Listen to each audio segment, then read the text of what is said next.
5 minute দিয়ে বিসমিল্লাহির দিলাম রহমানির রহিম। কাঁচামরিচ 2টি আসসালামু ফালি করে। আলাইকুম। সবাই কেমন আছেন? আলহামদুলিল্লাহ আমি ভালো আছি। আজকে আমি আপনাদের সাথে শেয়ার করছি ডিম ভুনা রেসিপি। আজকে আমি ডিম ভুনা করে দেখাবো। এখানে আমি 4টি ডিম নিয়ে নিয়েছি। ডিমের মধ্যে পর্যাপ্ত পরিমাণে পানি দিয়ে দিলাম ডিমটা সিদ্ধ করে নেওয়ার জন্য।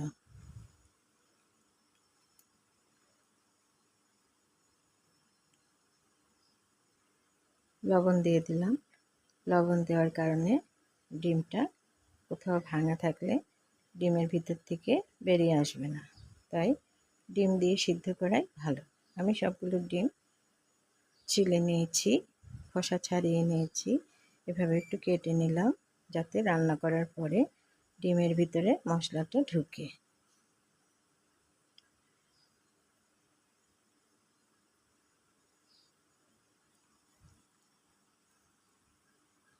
আমার সবগুলো ডিম কেটে নেওয়া হয়ে গিয়েছে। এবারে এর মধ্যে সামান্য পরিমাণে হলুদের গুঁড়া দিয়ে দিলাম।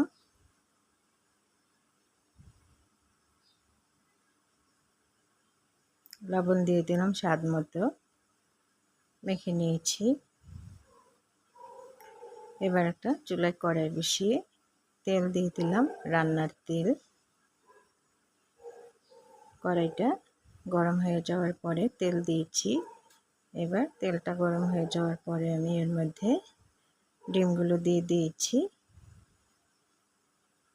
আমার ডিমগুলো ভেজে নেওয়া হয়ে গিয়েছে, আমি উঠিয়ে নিয়েছি। আমি হালকা করে ভেজে নিয়েছি। এবার এখানে তেলের মধ্যে 1 কাপ পরিমাণে পেঁয়াজ দিয়ে দিলাম। পেঁয়াজ কুচি দিয়ে দিয়েছি। পেঁয়াজটাকে হালকা করে ভেজে নেব, খুব বেশি লাল করে ভাজবো না। এবার দিয়ে দিলাম 1 চামচ আদা রসুন বাটা, হলুদের গুঁড়া 1/2 চামচ, মরিচের গুঁড়া 1/2 চামচ, ধনে গুঁড়া 1/2 চামচ, লবণ দিয়ে দিয়েছি স্বাদ মতো, জিরার গুঁড়ো দিয়ে দিয়েছি 1/2 চামচের চেয়ে একটু কম। এবার তেলের সাথে মশলাটা একটু কষিয়ে নিচ্ছি। মশলাটা যাতে পুড়ে না যায় সামান্য পরিমাণে পানি দিয়ে দিয়েছি মশলাটা কষিয়ে নেওয়ার জন্য।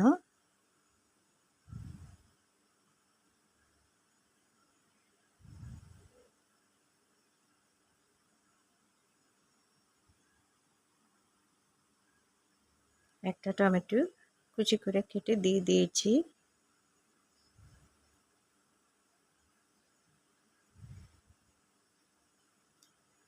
একটু ঢেকে দিলাম। এবার ঢাকনাটা 1 মিনিট পরে খুলে নিয়ে আমার মশলাটা কষিয়ে নেওয়া হয়ে গিয়েছে। এবার এর মধ্যে 1 কাপ পরিমাণে পানি দিয়ে দিলাম।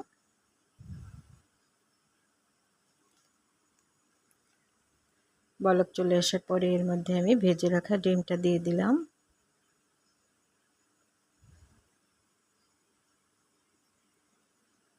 দু তিনটি কাঁচামরিচ আমি আস্ত দিয়ে দিয়েছি, আপনারা চাইলে চিড়েও দিতে পারেন।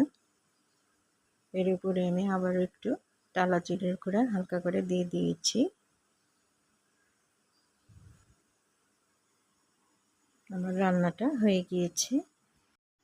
আমার রেসিপিটি ভালো লাগলে প্লিজ আমার চ্যানেলটি সাবস্ক্রাইব করবেন।